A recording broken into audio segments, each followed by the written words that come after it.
What is lexical scope? Here is everything you need to know starting right now, no fluff, just the system. Every time your code calls a function, the runtime has to answer one question. Where do I look for this variable? That question has two possible answers depending on the language. Dynamic scope looks at the call stack at runtime. Whoever called you determines what you can see. Lexical scope, the approach used by JavaScript, Python, Go, Rust, and almost every modern language, looks at the source code instead.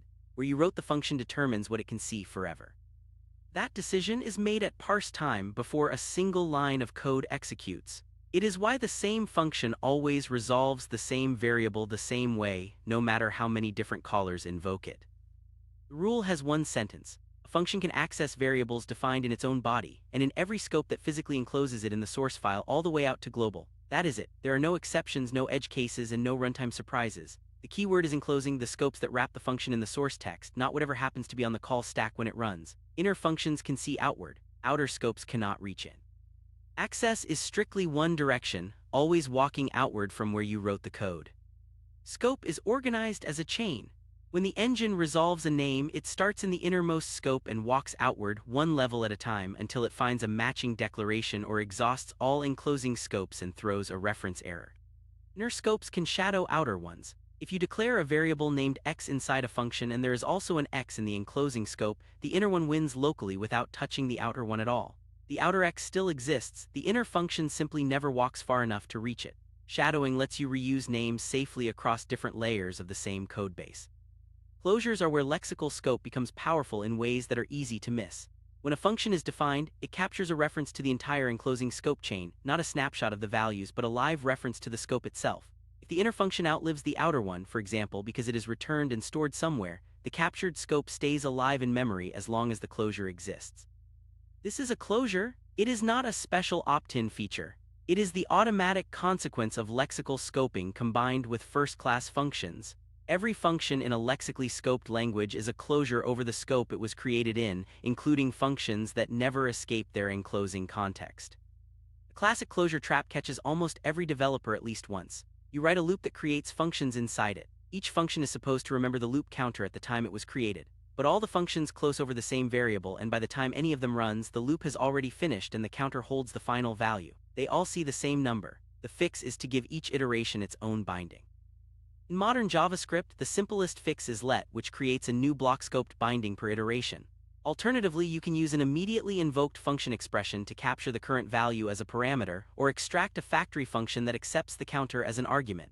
All three approaches work for the same reason: a new scope, a new binding, a different closure. Modules extend lexical scope to the file level. Everything declared inside a module lives in module scope, invisible to anything outside unless you explicitly export it. Imports bring names from other modules into the current file scope. The variable resolution walk still follows the same outward rule: local scope first, then module scope, then the built-in scope of the runtime. The module boundary does not change the rule, it simply adds one more layer to the chain.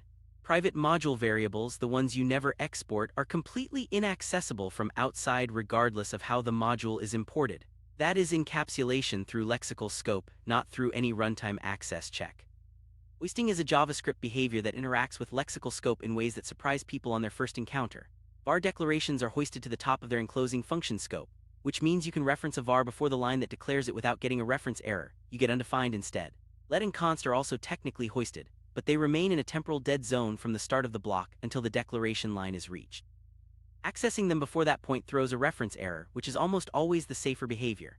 Function declarations are hoisted as complete objects. You can call a function declaration above the line where it appears in the source. Function expressions assigned to variables are not. The scope is still lexical in all these cases. Hoisting only affects when a binding becomes usable within its already determined lexical scope. The full picture connects everything we have covered. Your function is written inside some set of enclosing scopes. Those scopes form its scope chain at definition time, captured by the closure the engine creates. When the function runs and references a name, the engine walks that chain outward from the innermost scope. Module boundaries add a layer. Hoisting controls when a binding in a given scope becomes live. Shadowing stops the walk early by matching before the outer name is reached. Every behavior follows from one mechanism, the scope chain determined by where your code is written, evaluated once at parse time, never again. 3 questions diagnose any scope bug without a debugger. First, where in the source file is the variable declared? That location defines its scope. Find the declaration and you know the scope. Second, where in the source file is the function that uses it written, not where it is called from, but where it lives in the source. That determines the scope chain the function walks. If the declaration is not in any enclosing scope on that chain, the name is invisible at runtime.